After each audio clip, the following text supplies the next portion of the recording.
दोस्तों स्कूल में हमें पढ़ाया गया कि वास्को डी गामा ने भारत की खोज की। तो ऐसे में सवाल ये उठता है कि क्या हमारा भारत कहीं खो गया था या फिर हमारा देश किसी कब्र में बंद था, और अगर नहीं तो हमें ऐसा क्यों पढ़ाया जाता है कि वास्को डी गामा ने भारत की खोज की। आखिर इसके पीछे का क्या कारण है जो ऐसा कहा जाता है, ये जानेंगे हम आज के इस वीडियो में।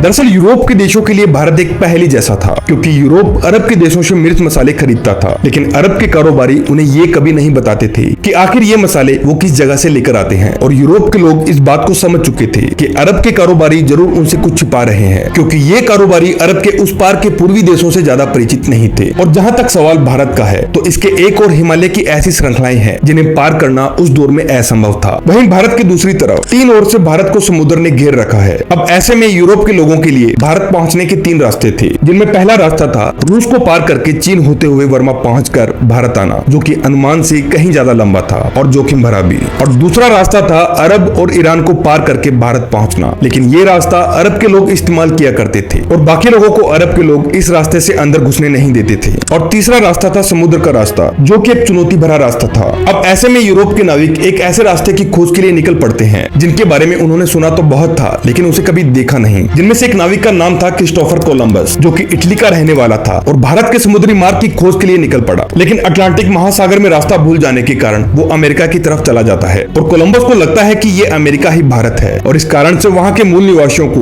रेड इंडियंस के नाम से जानने लगे। वहीं कोलंबस की यात्रा के ठीक 5 साल बाद पुर्तगाल का एक नाविक वास्को डी गामा 8 जुलाई साल 1497 में भारत के समुद्री मार्ग की खोज के लिए निकल पड़ता है, जो कि एक बहुत ही बड़ी नाव के साथ 200 से अधिक नाविकों के साथ भारत की खोज के लिए निकला था। लेकिन इसके साथ 4 जहाज और भी थे। वहीं भारत की खोज करते करते ये सबसे पहले अफ्रीका जा पहुंचा, जहां पहुंचकर उसे पता चलता है कि ये वो जगह नहीं है जिसकी उसे खोज करनी है। उसे अभी और लंबा रास्ता तय करना था, जिसके बाद वास्को डी गामा हिंद महासागर में दाखिल होता है। लेकिन इस लंबे और थका देने वाले इस सफर में इसके कई साथी बीमार पड़ जाते हैं और इनके खाने का सामान भी खत्म होने लगा, जिसके बाद वास्को डी गामा मोजाम्बिक में रुकने का फैसला करता है। और वहाँ के सुल्तान को वास्को डी गामा ने कई बेशकीमती तोहफे उपहार में दिए और बदले में भारत पहुंचने की जानकारी ली और जरूरत के हिसाब से खाने पीने का सामान भी लिया। और आखिरकार एक लंबे सफर के बाद 20 मई साल 1498 को भारत के केरल में स्थित कालीकट बंदरगाह पर जा पहुंचा। और ये वही जगह थी जिसकी वास्को डी गामा को तलाश थी। यहाँ पर वो हर चीज थी जिसे यूरोप खरीदना चाहता था। कालीकट पहुंचने के बाद वास्को डी गामा वहाँ के राजा से मिलता है और व्यापार के लिए राजी करता है। 3 महीने कालीकट में बिताने के बाद वास्को डी गामा पुर्तगाल वापस चला गया, लेकिन इस पूरे सफर में उसके साथ केवल 55 नाविक ही वापस जिंदा पहुंच पाए और पुर्तगाल पहुंचकर वहाँ के लोगों को भारत के बारे में बताया, जिससे साल 1499 में पुर्तगाल में भारत की खोज की खबर फैलने लगी और यूरोप के लुटेरे शासकों और व्यापारियों के लिए भारत पहुंचने का एक नया रास्ता बन गया। और बाद में साल 1502 में पुर्तगाल के राजा ने वास्को डी गामा के साथ वहां की नौसेना भारत में भेजी और फिर साल 1522 में वास्को डी गामा भारत में फिर एक बार अपने कदम रखता है। लेकिन इस बार उसका मकसद कुछ और था, क्योंकि वास्को डी गामा कालीकट के आसपास के इलाकों पर अपना अधिकार जमाना चाहता था। और कालीकट पर एक बड़े हमले के बाद वास्को डी गामा ने वहां के राजा को संधि के लिए मजबूर कर लिया और साल 1524 में वास्को डी गामा की तबीयत बिगड़ गई और उसका देहांत हो गया, जिसके बाद इसके शव को कोची में दफनाया गया। जिसके बाद साल 1538 में इसकी कब्र को खोदकर इसके अवशेषों को बाहर निकाला गया और पुर्तगाल ले गए। लेकिन वास्को डी गामा की ये खोज ईसाई मुस्लिम संघर्ष का कारण बनी, जिसके चलते कालीकट राज्य को पुर्तगाल के साथ सैन्य संघर्ष करना पड़ा।